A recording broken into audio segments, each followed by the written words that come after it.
All right. So this is my leadership story. I'm Allison, by the way, from Calgary. I've been here about 2 years. My role as a leader began when I had children. I became a mother. Suddenly there were eyes everywhere. I mean, everywhere. They follow you in the bathroom. And yeah, I had to start leading by example. Home for quite a while. I had 3 kids at a really short time frame. And so home all the time. Home all the time, no adults, just children to play with, no real interaction. I decided I needed to throw myself into something. I started to learn computers. I had a friend, he showed me the guts of the computer, how to fix it. He showed me how to install software. I started learning different things I could do with the computer.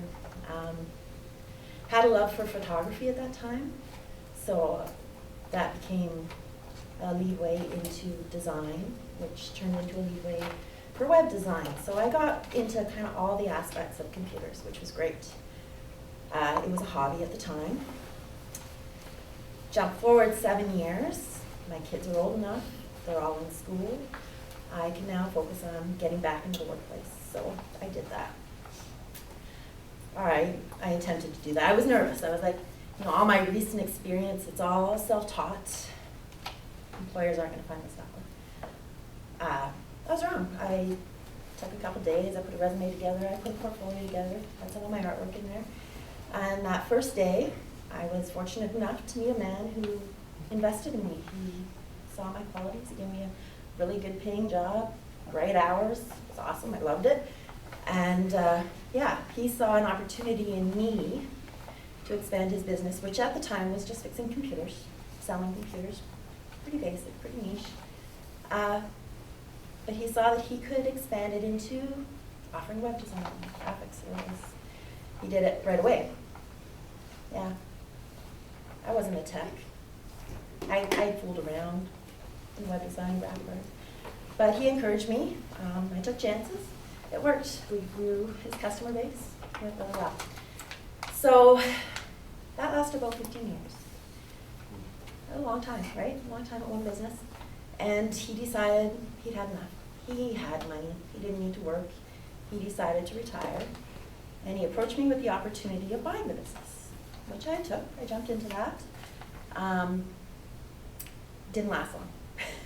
It was right at that spot, I want to say 6 years ago, in Alberta, market fell.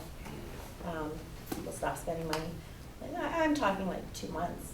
First 2 months I was laughing, oh, this is great, I'm making money. 2 months later I'm like, no, this is not going well.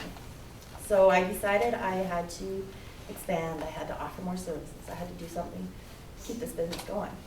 I had recently been surfing the internet and I saw something about sublimation printing. Really cool process, if anyone knows what it is. And I invested, small investment, $300. I learned, so time investment as well. Expensive to learn, you waste a lot of product, you make a lot of mistakes. Anyway, it worked. That part of my business ended up carrying me another 2 years. And then I ran into other problems, personal problems. And with the personal problems came financial problems as well. I left my husband. We had a lot of debt, personal debt, and with that, separation forced me to claim bankruptcy. When you claim bankruptcy, they suggest things, and one of their suggestions was, you should close your business. It makes bankruptcy really hard if you are running a business and have an income, and so it was a hard decision, but yeah, I did decide I'm going to shut the business down as well. So here I am. I'm separated. I left everything. You take the house, you take the toys. I lost my job. So I'm starting over, fresh, nothing. Tough couple of years. I met a man and moved to Calgary. So now I'm in a new home as well. And I wouldn't have been able to move here actually if it wasn't for Princess Auto. You guys gave me an opportunity, so that was wonderful. I started as a part-time cashier. Within a couple months, there was a team member position. I took that. And then again, within another few months, a team leader position. I jumped on that. I applied for other things. I haven't stopped trying. I will continue to try, but it's been an amazing experience. So, yeah, there you go. I didn't get into some of my pitfalls. I meant to. I didn't follow my script.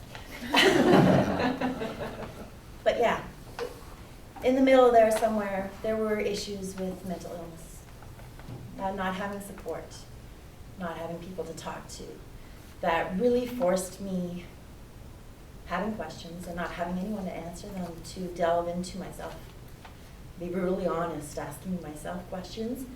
It was asking the questions that was tough, but the really hard part was being brutally honest with my answers. That really delved into self-development. That gave me a really grand impression on the value of people and getting to know them, how much you learn from them sharing stories, from you sharing stories, how that empowers people, helps you carry on.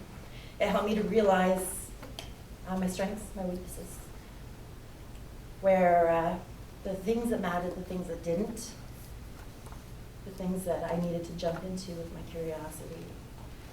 So many values in that. Anyway, the basis of my story. First draft, right? This is going to continue and grow.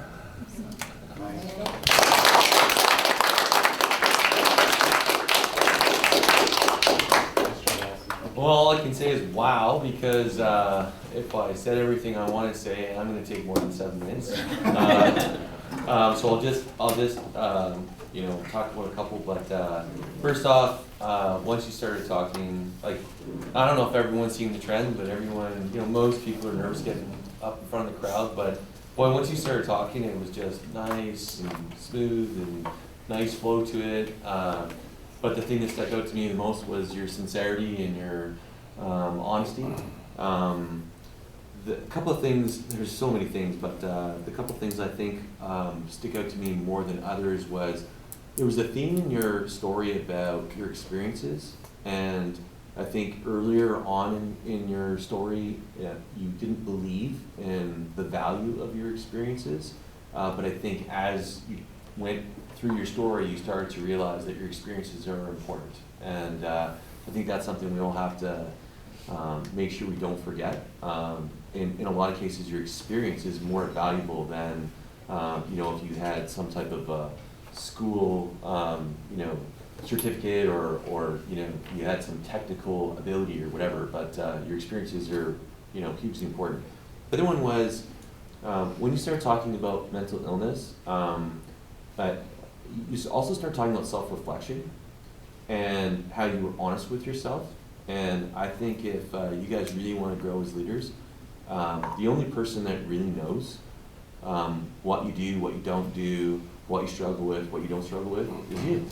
Yeah. And so if you're willing to look in the mirror, which it sounds like you were willing to do, that's where real growth comes from. And so that was something that you said that stuck out to me, where I was like, that's a pretty valuable piece in the story that I wanted to mention. So anyways, it was a great job. I was just going to add to thank you for the courage to talk about it. It's something that has changed in not only in society but inside of Princess Autumn over the last number of years, as we have recognized, people have a lot of issues. It's a small group here, but think of all the things we've heard about, all the things that have been overcome by this group.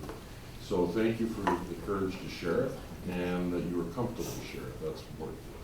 And just one more thing is that one of the things that you talked about was that you didn't have the support that you needed.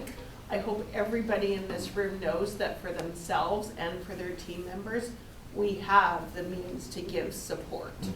So nobody should ever feel that they don't have support when they're working here. So take that back to your team members as well.